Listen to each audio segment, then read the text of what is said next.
正人選手を中心に佐藤義弘選手、須藤元気選手、山本キッド選手など多くの日本人選手が活躍した立ち技格闘技 K1 の中量級イベント K1 ワールドマックス。その中で正人選手最大のライバルであり絶対的な外国人エースとして活躍したのがブアカーオポー・プラムック選手でした。テレビ中継を通じて格闘技ファンだけでなくお茶の間にも浸透しブームを作った K1 ワールドマックスではブアカーオ選手をきっかけに対人の強さ、ムエタイの強さを初めて知った方も多かったのではないでしょうか。圧倒的な強さはもちろんのこと、容姿端麗であるため女性ファンからの人気もありました。今回は K1 ワールドマックスの中心選手、K1、ムエタイ、シュートボクシング、キックボクシングなど数々のタイトルを獲得したムエタイ最強王者ブアカーオポー・プラムック選手を紹介していきます。ブアカーオ選手は1982年5月8日生まれ、タイ王国スリン県出身。好みの女性は深田恭子。 K1 参戦時の紹介映像では幼い頃に母親を亡くしており、ブアカーオ選手は一家の大黒柱としてファイトマネーは家族の生活費や妹の学費に充てていると放送されていましたが、これは煽り紹介用に作られた側面が強く、父親は商人で比較的裕福な恵まれた家庭であったそうです。そのためブアカーオ選手は経済的な必要に迫られてムエタイを始めたというわけではなく、純粋に技術と強さを追求してムエタイ選手の道を選んだ珍しいタイプでした。ブアカーオ選手は強烈なミドルキック、突き刺すような前蹴りが印象的です。しかしどんなに強い蹴り技を持っていてもムエタイ選手は肘なし、首相撲の制限、ラウンド数などのルールの違いにより K1 での試合に対応できない選手も多い中、相手の弱点を徹底的に突く老快さと勝負感を持ち合わせていました。さらにパンチとフィジカルを強化することでテンポが速く打ち合いの多い K1 ルールに見事にアジャスト。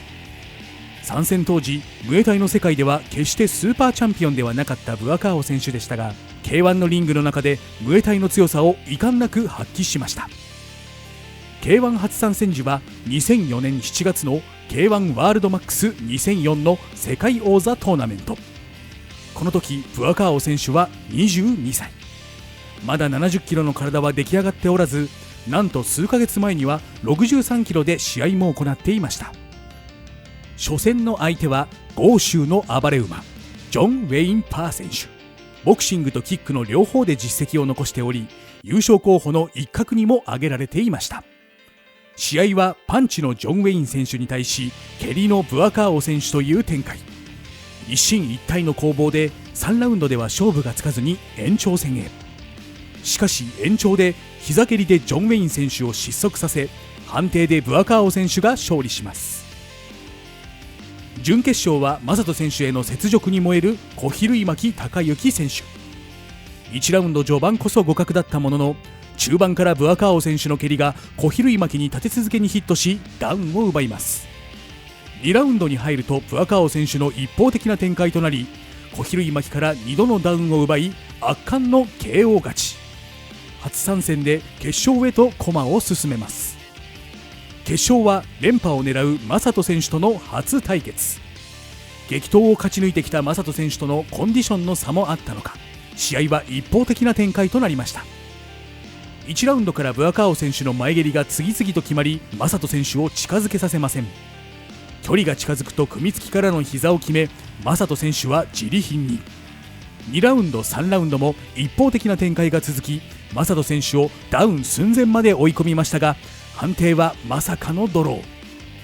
しかし延長でもブアカーオ選手の優勢は変わらず判定で勝利。初参戦で2004年のマックス世界王者に輝きました。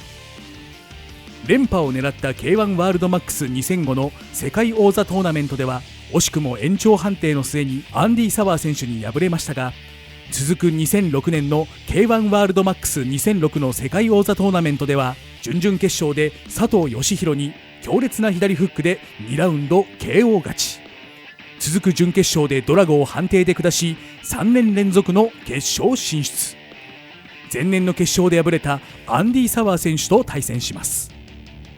試合は2ラウンドから徐々にブアカーオ選手の攻撃が多くなり、頭をつけた状態からの左フックがサワー選手にヒット、ダウンを奪います。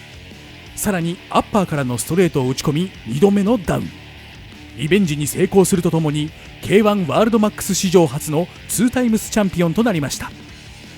驚くべきはダウンを奪ったのが全てパンチによるもので、蹴りで試合を支配し最後はパンチで仕留めるという K1 ファイターとしての確実な進化を遂げていきました。3ヶ月後には宍戸大樹選手とのスーパーファイトに出場。ここでブアカーオ選手が出した攻撃は右ハイキックと左フックのわずか2つだけでした。その左フックで豪快に失神 KO 勝ち。試合時間はたったの15秒でした。強さにおいては正人選手以上の存在感を放つようになり、一体誰がブアカーオを倒せるのかと K1 ワールドマックスはさらなる盛り上がりを見せるようになります。K1 で数々の強豪を倒してきたブアカーオ選手は追われる立場となり、リベンジマッチを迎え撃つ機会が多くなります。正人選手、佐藤義弘選手、アンディ・サワー選手には一度リベンジを許したものの、格下相手に取りこぼすことはなく、2009年の K1 ワールドマックスまで定期参戦をし、常にトーナメントの優勝争いに加わってきました。その後 K1 が活動を停止し、ブアカーオ選手が参戦したのはなんとシュートボクシング。立ったままの関節技、投げ技が有効なルールで、2年に一度行われる世界トーナメントシュートボクシングワールドトーナメント S カップ2010に出場。